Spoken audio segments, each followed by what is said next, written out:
talking about a ritual that involves the piercing of chest muscles with wooden skewers. Yeah, you heard that right. Actual skewers, pushed through living flesh. It's enough to make your skin crawl. But for the participants, it's a pathway to spiritual enlightenment and a connection to the divine. Now let's rewind a bit and set the stage. The sun dance has been practiced by various Native American tribes for centuries, with its origins shrouded in the mists of time. We're talking plains tribes like the Lakota, Cheyenne, and Blackfoot, among others. These folks have been doing this dance since long before Columbus even thought about setting sail. The ritual typically lasts for several days, usually 4, but sometimes up to 8. It's not just a quick in and out deal. This is a full-on, immersive experience that pushes participants to their absolute limits. And let me tell you, the buildup is intense. Imagine you're there, standing on the edge of the sacred circle. The air is thick with the scent of burning sage and sweet grass.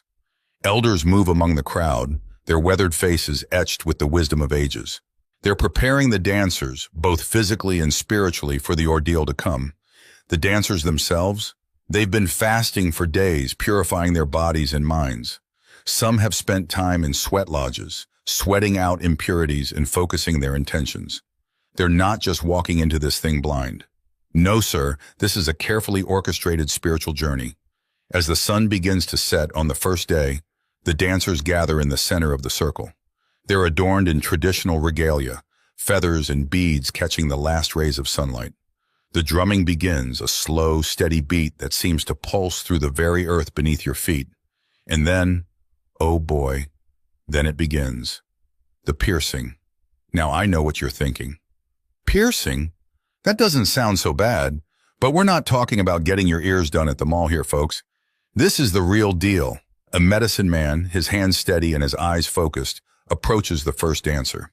In his hand, he holds a sharpened wooden skewer, about the size of a pencil. With practiced precision, he pinches the skin and muscle on the dancer's chest, right over the heart. And then, in one swift motion, he pushes the skewer through. The dancer doesn't flinch, doesn't cry out. His face remains a mask of stoic determination. But you can see the pain in his eyes, the way his jaw clenches ever so slightly. It's a testament to the incredible mental and spiritual preparation these individuals undergo.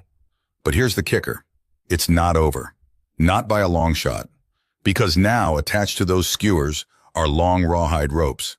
And at the other end of those ropes, a tall pole standing at the center of the circle. This is where the dance part comes in, and let me tell you, it's not your typical two-step. The drums pick up tempo, their rhythm becoming more insistent, more driving, and the dancers begin to move. They lean back against the ropes, the skewers in their chest pulling taut. The pain must be excruciating, but still, they dance. They move in circles around the pole, leaning back, pulling against the ropes, their feet shuffling in time with the drums. And here's the truly mind-blowing part. The goal is to break free. That's right, these dancers are literally trying to tear the skewers out of their own flesh. It's a process that can take hours, sometimes even days. The physical toll is immense, but it's nothing compared to the spiritual journey these individuals are undertaking. Now you might be wondering, why on earth would anyone put themselves through this? And that's a fair question. But to understand the sun dance, you've got to dig deep into Native American spirituality and cosmology. For many plains tribes, the sun dance is a way to renew the earth and all life. It's a sacrifice, yes, but one made for the good of the entire community. The dancers aren't just putting themselves through this ordeal for their own spiritual growth. They're doing it for everyone. And let's not forget the historical context here. The sun dance was banned by the U.S. government in 1904 as part of a wider effort to suppress Native American cultural and religious practices. It wasn't until 1978, with the passage of the American Indian Religious Freedom Act, that the ban was officially lifted. That's right, folks. For over 70 years, this sacred ritual was forced underground, practiced in secret at great risk to those involved. But despite the ban, despite the persecution, the sun dance survived. It was passed down in whispers from elder to youth, kept alive in the hearts and minds of those who understood its profound significance. And when it finally emerged from the shadows, it came back stronger than ever. Now I can hear some of you squirming in your seats, thinking about the physical toll of this ritual. And yeah, it's intense. But it's important to understand that this isn't some macho test of pain tolerance.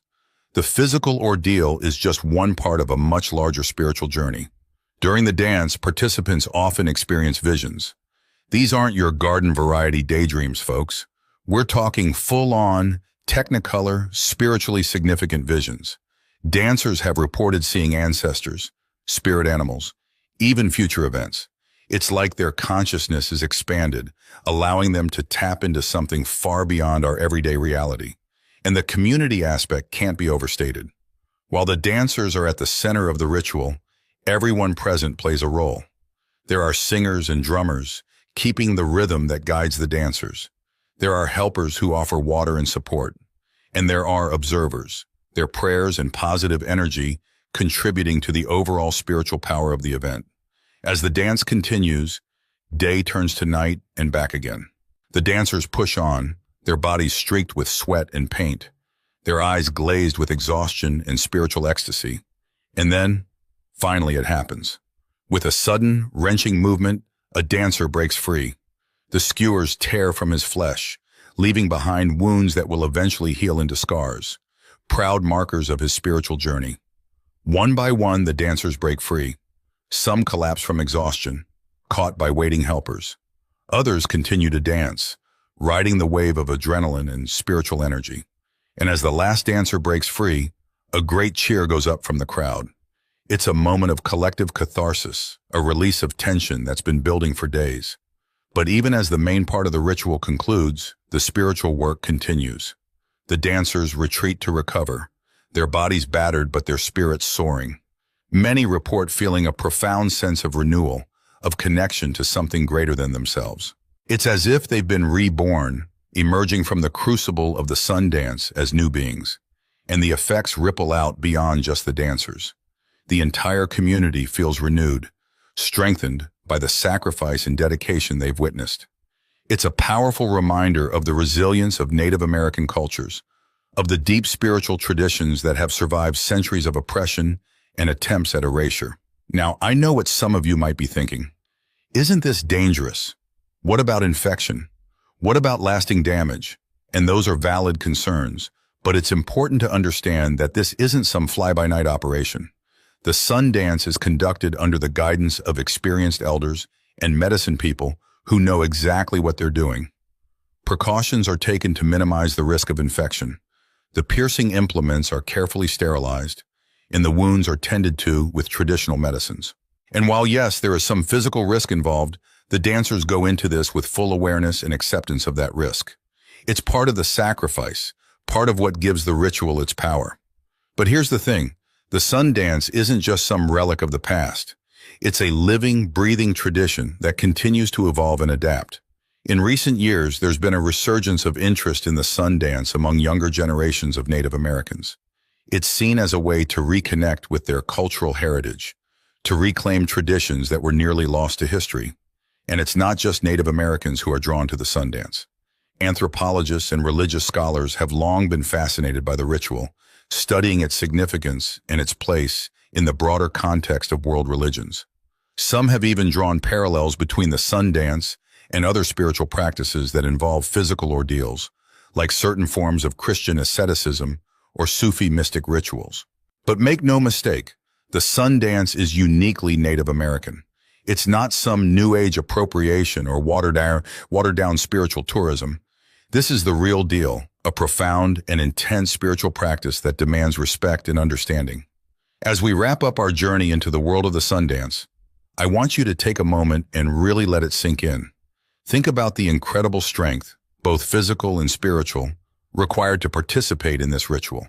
Think about the generations of Native Americans who kept this tradition alive in the face of persecution and oppression.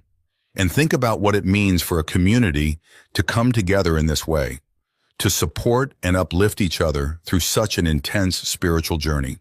The sun dance is more than just a ritual. It's a testament to the enduring power of Native American spirituality, a vivid reminder of the depth and complexity of indigenous cultures. It challenges our preconceptions about the limits of human endurance and the nature of spiritual experience. So the next time you hear about the sun dance, Don't just think of it as some exotic curiosity. Remember the sweat, the blood, the tears, and the profound spiritual transformation that lie at its heart. Remember the dancers, their bodies pierced and their spirits soaring, dancing not just for themselves, but for their communities, for the earth, for all of us. And who knows, maybe someday you'll find yourself on the edge of that sacred circle, the drums pounding in your ears, watching as brave men and women undertake one of the most intense spiritual journeys imaginable. Until then, keep your minds open and your spirits ready for the incredible, awe-inspiring wonders that the world of Native American spirituality has to offer.